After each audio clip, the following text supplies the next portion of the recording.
Hello students, a very warm welcome to all of you. आज जो हम लोग क्लास करेंगे, आज जो हम लोग टॉपिक कवर करेंगे वो है आपका फ्री कंसर्न्ड का टॉपिक। ठीक है, ये होता क्या है एक्चुअली, इसको हम समझने की कोशिश करते हैं। तो फ्री कंसर्न्ड आपके दो शब्दों से बना है, एक तो है फ्री एंड दूसरा है कंसर्न्ड। कंसर्न्ड का क्या मीनिंग होता है? तो कंसर्न्ड का जो मतलब है वो सेक्शन 13 आपको बताता है। सेक्शन 13 में ये बताया गया है कि इंडियन कॉन्ट्रैक्ट एक्ट कहता है जब दो या दो से ज़्यादा लोग किसी एक बात पे सहमत हो जाते हैं, मतलब कि अपनी एक्सेप्टेंस दे देते हैं, तो उसे हम क्या बोलते हैं? कंसर्न्ड बोलते हैं। ठीक है, मतलब कि कोई भी दोनों पार्टीज अगर किसी सेम कॉन्सेप्ट के ऊपर या किसी सेम कॉन्ट्रैक्ट के ऊपर एग्री कर जाती है, और खासकर इस सबसे इंपॉर्टेंट चीज़ ये है कि उसका सेंस भी सेम होना चाहिए। मतलब कि ऐसा नहीं कि एक पार्टी कुछ और कह रही है, दूसरी पार्टी कुछ और समझे, ये चीज़ नहीं होनी चाहिए। दोनों पार्टी सेम सेंस में एक दूसरे को एक्सेप्ट करना चाहिए। इसे हम कंसर्न्ड कहते हैं, जो कि सेक्शन 13 में इसकी डेफिनेशन दी गई है।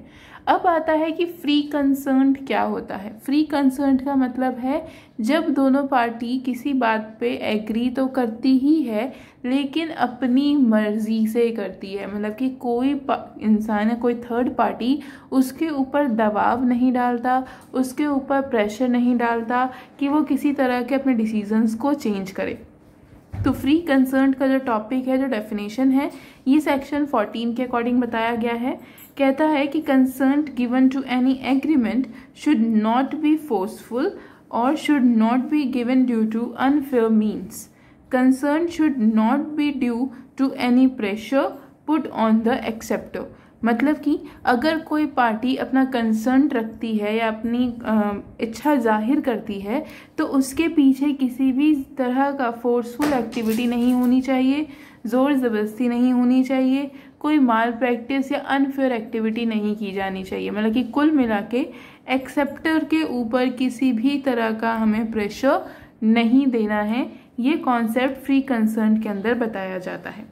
यहाँ तक कि according to section 14 free consent के भी काफ़ी सारे हेड बनाए गए हैं, डिस्ट्रीब्यूशन बनाए गए हैं, जो ये कहते हैं कि इसकी वजह से कई बार आप किसी के कंसर्न को इफेक्ट कर सकते हैं। कौन कौन सा है? पहला है आपका कोरिजन। मतलब कि सेक्शन 15 कहता है कि कोरिजन नहीं किया जाना चाहिए किसी भी कॉन्ट्रैक्ट में। कोरिजन क्या होता है अभी हम इसके बारे में डिटेल में पढ़ेंगे। उसके बाद कहता है अनड्यू इन्फ्लुएंस। देन थर्ड आता है फ्रॉड, फोर्थ आता है मिस रिप्रेजेंटेशन एंड फिफ्थ आता है मिस्टेक। अब देखो कोरिजन का क्या मतलब होता है, अगर हम ओवरव्यू ले लेते हैं तो कोरिजन कहता है कि अगर हम किसी के ऊपर जोर ज़बरदस्ती करते हैं, उस पर मारपीट करते हैं, उसे ब्लैकमेल करने की कोशिश करते हैं, वो क्या कहलाता है? आपका कोरिजन कहलाता है। मतलब कि अगर किसी कंसर्न को लेकर आपने कोरिजन किया है, किसी के ऊपर मारपीट की है, किसी को हार्म किया है फिजिकली, तो वो क्या हो जाता है? आपका कोरिजन के अंदर आता है। अनड्यू इन्फ्लुएंस क्या होता है आपका? ये सेक्शन 16 के अंदर कवर किया जाता है, जिसमें क्या बोलता है अगर हम किसी की विल पावर को चेंज कर देते हैं या किसी की इच्छा को अगर हम चेंज कर देते हैं, तो वह किसके अंदर आती है? आपकी अनड्यू इन्फ्लुएंस के अंदर आती है। मतलब कि थर्ड पार्टी ने क्या किया है? आपको अपनी बातों में लाके आपकी इच्छा को बदलने की कोशिश की है। इसे हम कहते हैं अनड्यू इन्फ्लुएंस। थर्ड पॉइंट की बात करें तो थर्ड पॉइंट होता है फ्रॉड, जो कि सेक्शन 17 में बताया गया है। एंड फ्रॉड एक ऐसा कॉन्सेप्ट है जिसके बारे में एटलीस्ट सब लोग जानते हैं। जब कोई जानबूझ के आपके सामने कोई गलत फैक्ट रखता है या आपको धोखे में रखता है या कोई बात आपको नहीं बताता है जानबूझ के, ताकि इसकी वजह से आपका कुछ नुकसान हो जाए, ये होता है आपका फ्रॉड। मिस रिप्रेजेंटेशन, अब देखो ये जो फ्रॉड है एंड मिस रिप्रेजेंटेशन है कहीं ना कहीं एक जैसा ही है। फ़र्क बस इतना सा है कि मिस रिप्रेजेंटेशन में जो गलत फैक्ट आपके सामने रखे गए हैं, उसको रखने के पीछे कोई मंशा नहीं थी या कोई आपकी इनबिल्ट वो नहीं था कि नहीं हमें आपका नुकसान करना, ऐसा कुछ भी नहीं होता है। वो मिसअंडरस्टैंडिंग की वजह से कई बार गलत फैक्ट आपके सामने रख दिए जाते हैं। बट फ्रॉड के अंदर जब गलत मिसप्रेजेंटेशन की जाती है, गलत फैक्ट आपके सामने रखे जाते हैं, तो उसके पीछे एक वजह होती है कि आपसे हम फ्रॉड करना चाहते हैं, कि जानबूझ के ये काम किया जाता है। मिस्टेक कोई मिसअंडरस्टैंडिंग की वजह से, कॉन्सेप्ट की अंडरस्टैंडिंग ना होने की वजह से, या चीज़ को गलत तरीके से समझने की वजह से जो मिस्टेक्स हो जाती हैं वो हम सेक्शन 22 के अंदर पढ़ेंगे। डिटेल स्टडी के अंदर आते हैं। पहला आता है कोरिजन, जिसके बारे में भी हमने बात की थी, सेक्शन 15 में बोला गया है। क्या कहता है? The word coercion means to compel, मतलब कि कोरिजन का क्या मतलब होता है? कंपेल करना, किसी को जबरदस्ती किसी बात के लिए मनवाना, यह आपका कंपेल है। Coercion means forcing someone to enter into a contract by pressuring और थ्रेटनिंग हिम। ठीक है, मतलब किसी को प्रेशर देके, किसी को डरा के, धमका के जब हम किसी को कॉन्ट्रैक्ट में शामिल करने की कोशिश करते हैं, वो आपका कोरिजन होता है। If a person is able to prove that he was being pressurised in order to enter into a contract, अगर कोई पर्सन अपने आप को ये साबित कर सकता है कि हमारे ऊपर प्रेशर दिया गया था, हमसे जोर जबरदस्ती की गई थी, हमें डराया धमकाया गया था, अगर वो ऐसा कोर्ट में जाके प्रेजेंट कर देता है, बता देता है, क्लियर आउट कर देता है, तो उस टाइम पे वो कॉन्ट्रैक्ट क्या हो जाता है? वॉइड हो जाता है। इस पे एक केस स्टडी भी थी, जो मोस्ट इंपॉर्टेंट केस स्टडी थी, उसका एग्जाम्पल की तरह से हम समझ सकते हैं। वो हुआ क्या था, एक लेडी थी, उसके हस्बैंड की डेड बॉडी उसके सामने रखी हुई थी, एंड उसके जो हस्बैंड थे, उसका जो भाई था, वो कह रहा था कि जब तक आप अपनी प्रॉपर्टी हमारे नाम पे नहीं कर देंगे, तब तक हम इस जो आपके हस्बैंड हैं इनके फ्यूनरल्स वगैरह नहीं करेंगे। ठीक है, ये क्या किया गया था? उनको प्रेशराइज किया गया था कि जब तक आप सारी प्रॉपर्टी हमारे नाम पे ट्रांसफ़र नहीं कर देते, तब तक जो लास्ट सेरेमनीज होती हैं वो हम कंडक्ट नहीं करने वाले हैं। तो ये क्या था? एक तरह का कोरिजन था। ये आपको फोर्सफुली किसी कॉन्ट्रैक्ट में आने के लिए प्रेशराइज कर रहा था। ये होता है कोरिजन, जो कि सेक्शन 15 के अंदर आपको बताया गया है। नेक्स्ट पॉइंट आता है आपका अनड्यू इन्फ्लुएंस। अनड्यू इन्फ्लुएंस क्या होता है? A contract is said to be induced by undue influence, where the relations subsisting between the parties are such that one of the party is in a position to dominate the will of the other and use that position to obtain an unfair advantage over the other. This is defined according to the section 16. अब देखो undue influence का क्या मतलब होता है? ये कब होता है? बेसिकली जब दो पार्टीज में एक पार्टी ऐसी पोजीशन में है जो किसी की भी विल पावर को चेंज कर सकती है। आपने वर्ड सुना होगा, माइंड वॉश कर दिया, ब्रेन वॉश कर दिया। ठीक है, यही है अनड्यू इन्फ्लुएंस, मतलब कि उसने अपनी बातों में लाके आप जो डिसाइड करना चाहते थे या आप जिस फील्ड में जाना चाहते थे उसको ही आपका चेंज कर दिया, या आपके डिसीजन को चेंज कर दिया। और वो इसलिए किया ताकि आप क्या कर सको, उसके अकॉर्डिंग वर्क को परफॉर्म कर सको। ये कहलाता है आपका अनड्यू इन्फ्लुएंस। बेस्ट एग्जाम्पल लेते हैं।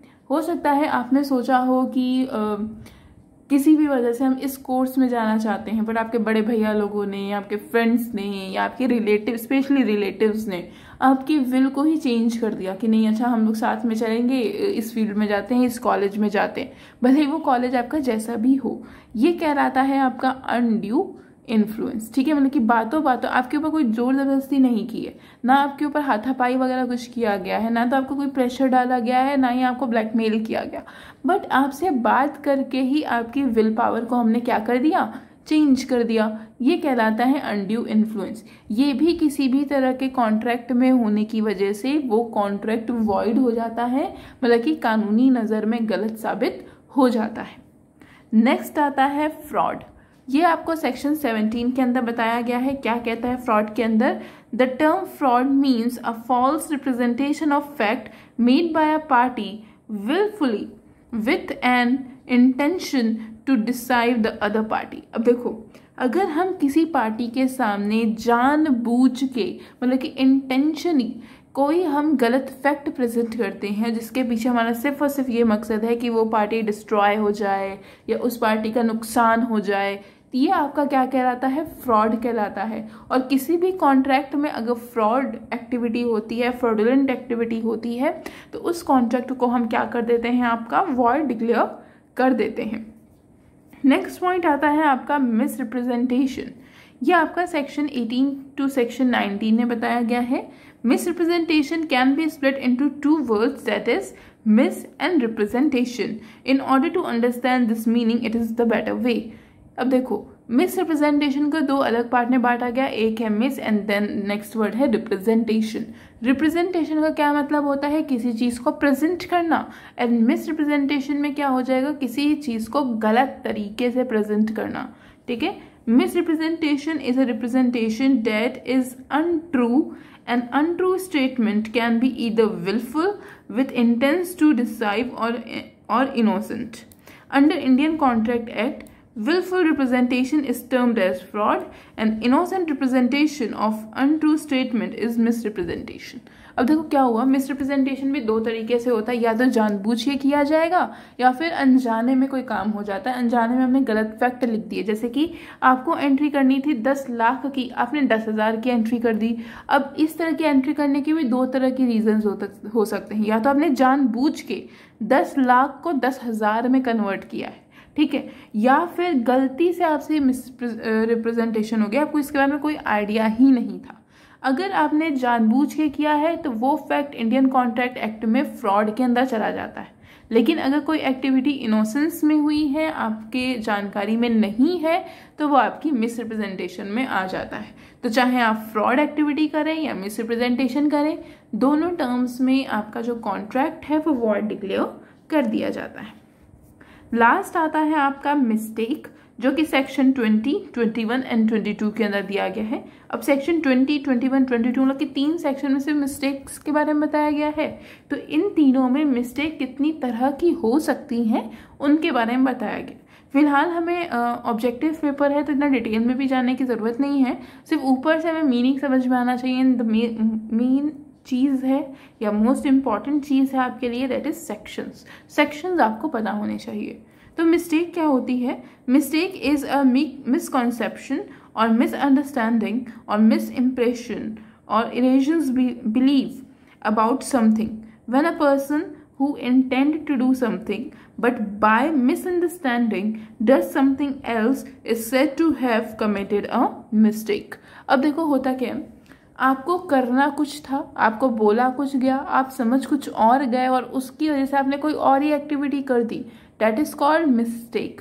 जैसे कि कई बार क्या होता है, घर पे अगर एग्जांपल ले लो तो आपसे कुछ और लाने को बोला गया और आप कुछ और लेके पहुंच गए, क्यों? क्योंकि आपको पता ही नहीं था, कि आपको अंडरस्टैंडिंग ही नहीं थी उस चीज़ के बारे में। तो ये क्या होता है, आपकी मिस्टेक होती है। अगर कॉन्ट्रैक्ट में किसी तरह की कोई मिस्टेक हो जाए या आप कुछ और मतलब उस कॉन्ट्रैक्ट का समझ लो या मिसअंडरस्टैंडिंग हो आपको कॉन्ट्रैक्ट के बारे में, टर्म्स एंड कंडीशंस के बारे में, तो ये सब मिस्टेक के अंदर कवर की जाती है। ठीक है, तो ये थे आपके फ्री कंसर्न के अंदर के टॉपिक, जिसमें हम क्या देख रहे हैं। अब देखो फ्री कंसर्न का क्या मतलब है, आप जो अपनी इच्छा जाहिर करोगे या आप जो अपनी एक्सेप्टेंस सामने वाली पार्टी के सामने प्रेजेंट करने वाले हो, वो एक्सेप्टेंस कैसी होनी चाहिए, बिल्कुल फ्री होनी चाहिए। मतलब कि ना तो आपके ऊपर कोई जोर जबरदस्ती होनी चाहिए, ना तो आपको कोई मिसरिप्रेजेंटेशन होना चाहिए, ना तो आपके ऊपर कोई फोर्स करे आपको फिजिकली या मेंटली कोई वो ना करे, प्रेशराइज ना करे। ये सारी चीज़ें आपको यहाँ पे ध्यान रखनी होती हैं। और कॉन्ट्रैक्ट में अगर इनमें से कोई भी चीज़ परफॉर्म की जाती है, चाहे मिस्टेक हो, फ्रॉड हो, मिसरिप्रेजेंटेशन, अनड्यू इन्फ्लुएंस, ऐसा कुछ भी टॉपिक क्यों ना हो, वो आपका वॉइड में डिक्लेयर कर दिया जाता है। आई थिंक ये कॉन्सेप्ट आपको क्लियर हो चुका होगा फ्री कंसर्न का। अगर इसमें कोई भी आपको डाउट होता है तो डायरेक्ट कमेंट बॉक्स में आप कमेंट कर सकते हैं। Thank you.